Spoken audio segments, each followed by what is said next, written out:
علی خلق عظیم کہے، تبھی تو صدیقہ کائنات اما عائشہ نے فرمایا تھا لنا شمس وللآفاق شمس وشمسی خیر من شمس السماء وشمسی خیر من شمس السماء فإن الشمس تطلع بعد فجر وشمسی طالع بعد عشاء۔ ہاں سنو لوگوں، ایک تمہارا سورج ہے، ایک آسمان کا سورج ہے، ایک میرا محبوب سورج ہے، لنا شمس وللآفاق شمس، ایک آسمان کا سورج ہے، ایک ہمارا سورج ہے۔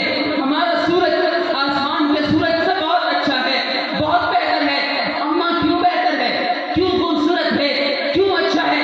اما جواب دیتی ہے فإن الشمس تطلع بعد فجر، وہ سورج فجر کے بعد طلوع ہوتا ہے، وہ سورج فجر کے بعد سامنے آتا ہے، اس سورج کی چمک وہ فجر کے بعد سامنے آتی ہے، اس سورج کی کرنیں فجر کے بعد سامنے آتی ہیں۔ وہ شمسی طالع بعد